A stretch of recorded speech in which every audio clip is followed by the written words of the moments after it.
before we're going to talk about the award, I first want to show you all this. This is on your chair, because the jury is already done with their verdict about one of the three candidates. But on your chairs you have this little note, and it says, I have no idea about Wi-Fi and Buzzmaster, but I will try to explain it to you. If you go to your Wi-Fi directions, you can find Buzzmaster.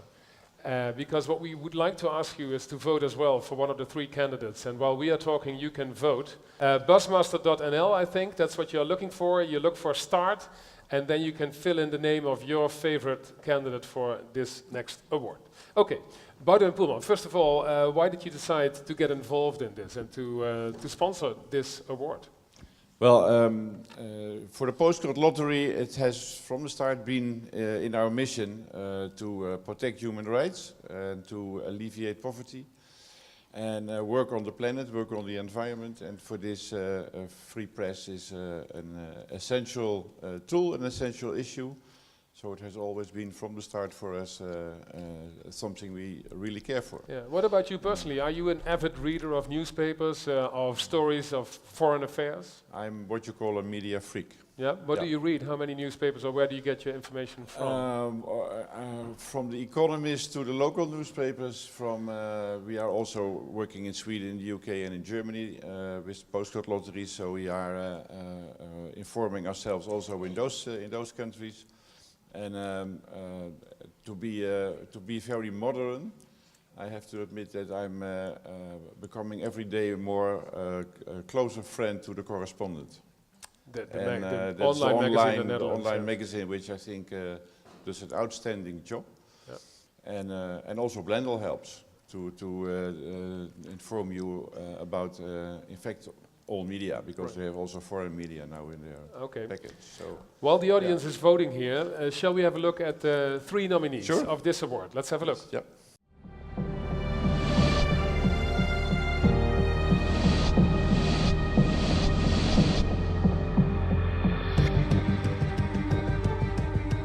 In Darfur, totally isolated from the rest of the world, a forgotten war is raging with the Sudanese army.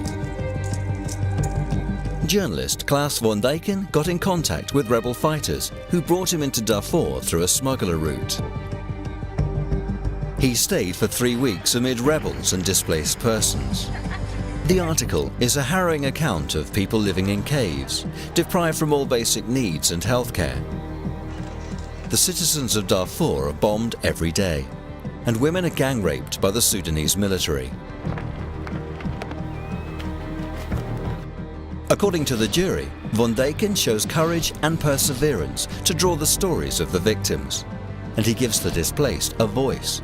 He describes the horrifying consequences of the bombing and the lack of any form of aid. The details are gruesome. Van Dijken shows a reality that is actually unbelievable.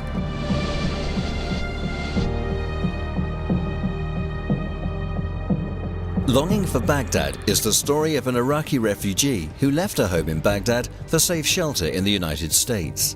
As she could only take a few of her belongings, she had to leave her photo albums behind. Journalist Minka Nijhuis traveled to Baghdad in search of these photos to bring them back to Carla in Baltimore.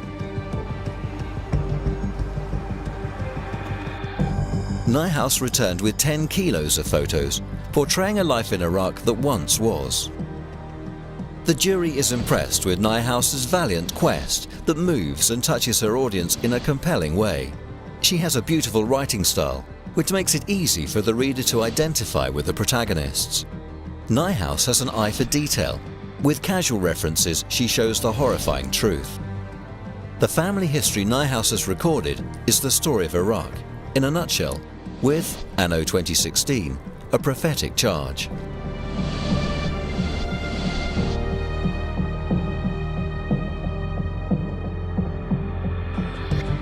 30 years ago, Papuans fled their homeland when Indonesia occupied their land.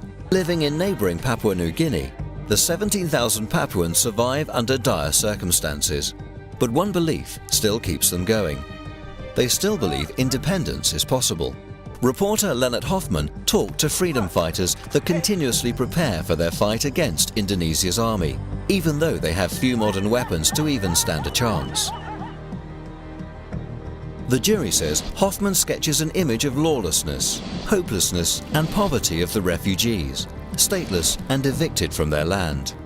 Hoffman impresses the jury as he's one of the few outsiders, if not the only one, to visit a training camp of the Papuans. It is a magnificent portrait of a group of freedom fighters that still believe in independence.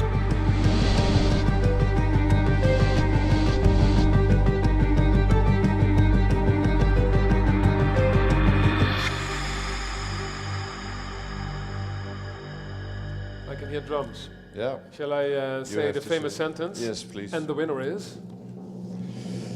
Klaas van Dijken in reportage in Darfur. Klaas van Dijken, congratulations. Here's the award. Van harte gefeliciteerd. Ja. Ik jou op de eerste plaats van harte feliciteren. We zijn ook bij de Postcode Loterij erg involved in Darfur via onze beneficiënten. Artsen zonder Grenzen heeft daar heel lang gewerkt en poogt dat nog steeds te doen. En je zult ze ongetwijfeld zijn tegengekomen. Je hebt nu een cheque gekregen. Van harte gefeliciteerd daarmee en bloemen. En dit is het woord die erbij hoort. Je hebt geen hand meer over. Dus ik zal hem voor je dragen of gaat dat nog? Geef mij de bloemen, dan pak jij wat je echt wil hebben. Van harte en ik hoop dat je nog heel lang dit werk kunt blijven doen. Ja. En we zien ernaar uit naar je volgende verhalen. Okay. And Klaas, I would like to give you the microphone if you would address the audience and tell me what you think because of getting this award. Yeah, just 2 sentences, I think. Maybe most important is, well, I'm very honored with this award, but it's never about me. It's about the people in Sudan, in Darfur. It's about the civilians in other wars. And I think it's very important that that people, that journalists keep covering these wars and keep going on with the job they're doing. This will certainly help. I'm very grateful.